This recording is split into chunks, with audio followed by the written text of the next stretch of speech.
Blackstone presents Science in an Age of Unreason by John Staddon. This book is read by Ralph Lister. Preface. Science is in trouble. Some of the problems are internal.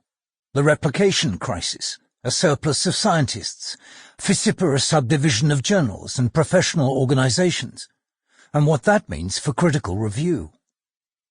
Other problems reflect issues in the wider society. Facts can cause people to react emotionally.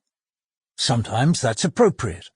Finding a gas leak in the basement of your building should cause alarm and make you flee and warn your neighbors. It is an emergency. But what about the following claim from a letter to a college alumni magazine? I don't think racism is totally responsible for the plight of minority victims. David Hume, star of the Scottish Enlightenment, made a simple distinction, vital for science, between facts and wishes, between is and ought. Science is about facts. Discerning wishes, or what ought to be done, is a purview of other disciplines. There are facts, or factual claims, in both these examples.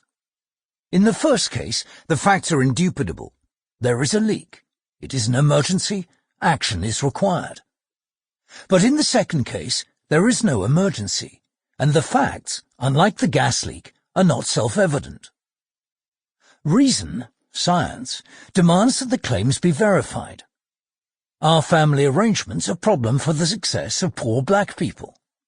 Do those communities have an unproductive attitude toward work and education? Only if the claims are true is some action justified.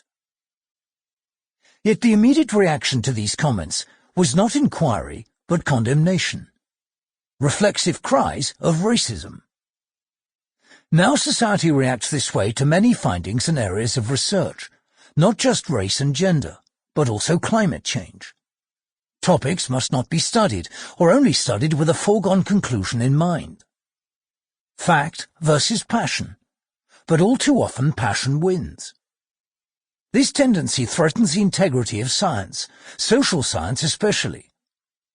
A purpose of this book is to clear up muddle and perhaps stem the tide.